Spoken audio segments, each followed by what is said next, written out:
Welcome to this edition of the Native News Update on this Thursday, April 28th. I'm your host for today's program, Paul DeMain. Many of the stories read here can also be found at our website at indiancountrynews.com. And here are some of the news stories for the day from the Associated Press and other Native news sources. New Mexico Land Commissioner Ray Powell has reached an agreement with 4 American Indian tribes that opens the lines of communication regarding activities on state trust land. Powell and leaders from the pueblos of Acoma, Laguna, and Zuni and the Hopi tribes signed a memorandum of agreement last week over this. The agreement resolves litigation that involved the previous administration at the State Land Office and consultation with the tribes regarding sacred sites on Mount Taylor near Grants. The agreement clears the way for the Land Office to consult with tribes on proposed activities that are located on trust lands within the boundaries of the area known as the Mount Taylor Traditional Cultural Landscape.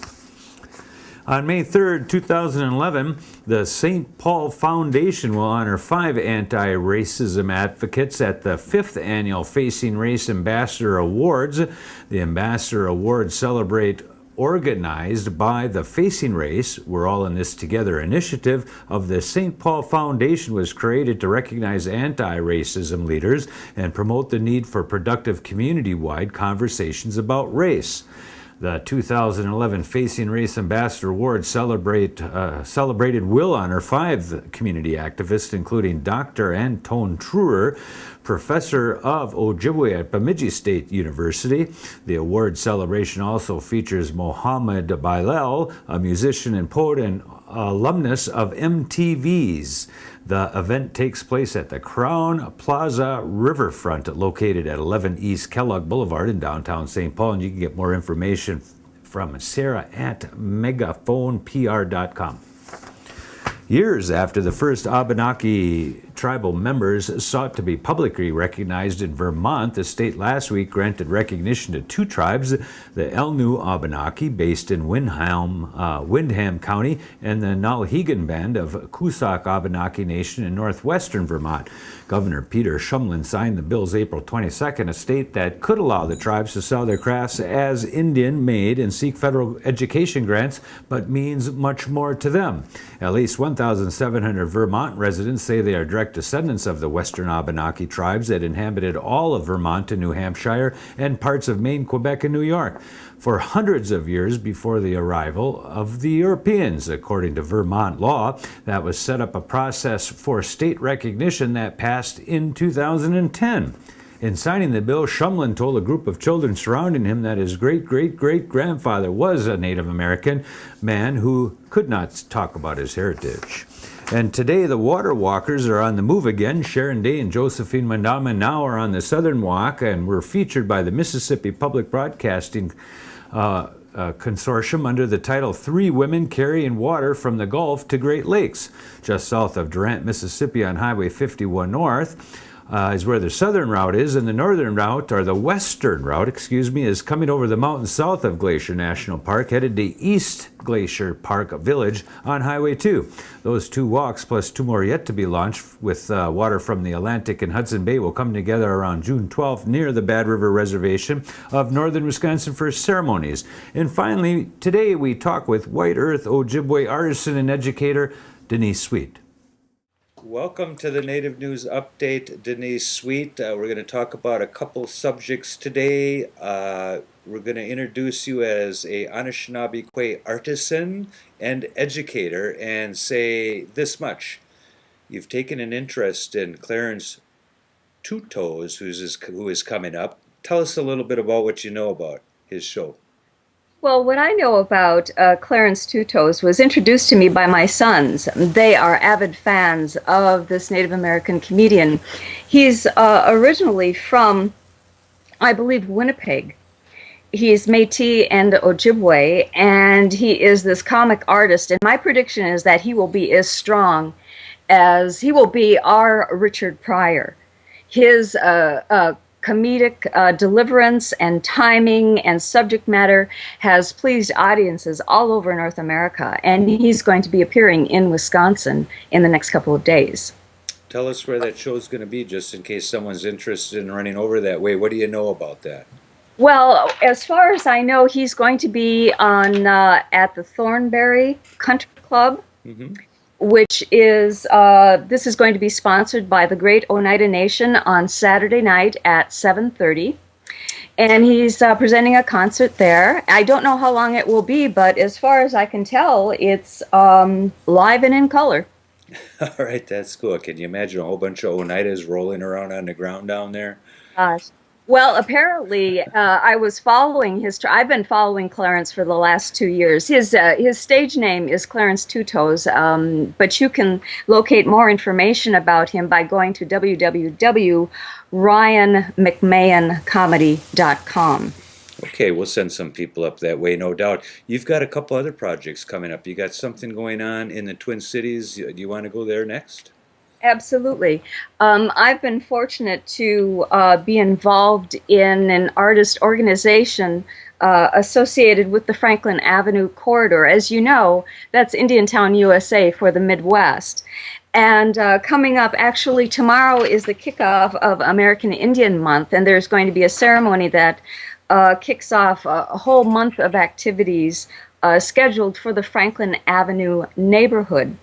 Some of the things that are going to be going on is a parade at 10:30 tomorrow, featuring people wearing regalia, groups of people representing Indian communities, both urban and rural. There's going to be live music and entertainment, speakers throughout the day, and at the end of the day, there's going to be a community feast. Now, that's tomorrow. When you But there's another event I talked to you about. when you talk about or tomorrow, that's Friday, April 29th. 29th. Yes. Got you And just to make sure because we've got viewers all over the world in different time zones. Some people don't even know where Minneapolis St. Paul is yet, but they might want to rush from the Soviet Union over to catch some of these things. You never know. But we want to tell them that that's on Friday, April 29th, just in case they're watching this later next week, because once we post this stuff, it's up forever. absolutely. Well, I think that it's a really proud moment. I mean, my people, my relatives, back in the 60s and 70s, were raised up in the projects in the Franklin Avenue area. And now when I go to that neighborhood, it is a vibrant community filled with art galleries and coffee houses and co-ops and Indian enterprise and, of course, the American Indian Center there. I believe it's 15th and Franklin. I'm not sure. Franklin Street. But at any rate, I have been most closely affiliated with All My Relations Gallery, which Okay. is an important part of the arts festival that I want to talk to you about as well. This gallery happens to be operated by the Indian community. Hyde Erdrich is operating as the curator, and she features tribal artists, and they have a wonderful event that's coming up in June. Tell us a little bit about it as long as we're going here. We got some time.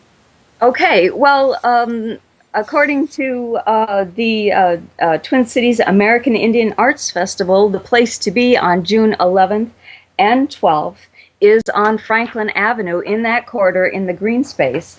They're going to be celebrating Native talent for 2 days, and there will be live music, cultural exhibitions, vendors, demonstrations, the kinds of I don't know, arts and crafts that you would expect at an arts festival.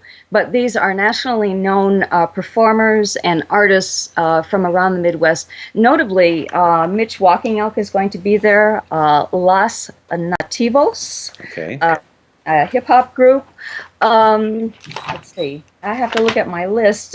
Jackie Bird is going to be there, Blue Dog Band, Chase Manhattan, another hip hop group.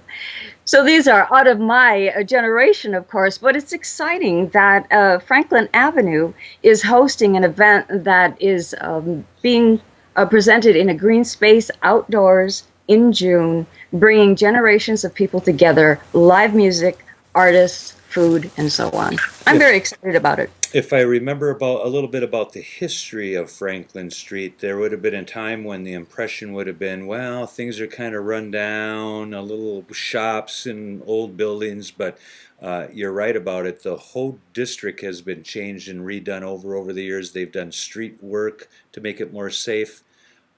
Last time I was down there, there were some really good restaurants and coffee shops right on that street. it's nice to know that they're doing these. These are some top names in Indian country that are playing there. Absolutely, absolutely. And as far as I can tell, this is being sponsored by the Metropolitan Regional Arts Council, and it is free and open to the public. So last night at the meeting, we discussed the idea that we really want to open this up, not just for tribal people, not just for people coming in from the various communities, but we want it to be open to the public. This is not just an Indian affair, right? Yeah, can't be. We need to get our brothers and sisters involved with the music, art, and everything else. We got a couple minutes left. What else you got going? Anything coming down the pike you want to talk about?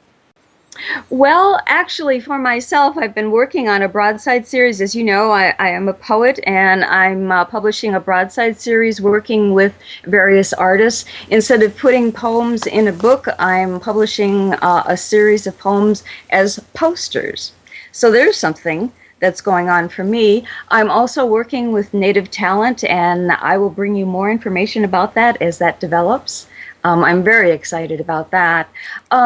As you know, Paul, I am an educator, and I continue to be interested in the nutritional sciences. So I'm working on a project on gathering information from the local communities here in the Great Lakes about good nutrition. And so that's sort of a research project that I'm undertaking right now. I'm going to talk to you a little bit about that sometime more. White Earth and Winona LeDuc's program, Oneida and the farm down there, growing gardens, exercising, beating diabetes, and on top of everything else, I like that artwork in the background. That looks like a Scott Hill back there. I'm partial to that. It is. It absolutely is. Well, it's wonderful to talk to you, Paul, and I hope to catch up with you. You are so busy. You are busier than I am. Got to keep busy. It keeps me out of some of the trouble that people like me face right. every now. We'll talk to you again, Denise. Thanks for joining with us again. Denise Sweet in Ojibwe, Anishinaabe, Kwe, talking to us from the Great Lakes region. Miigwech. That's good. See you later. And that is the latest roundup of news from Indian Country on this edition of the Native News Update. Thanks for joining with us. Come back again soon. Miigwech.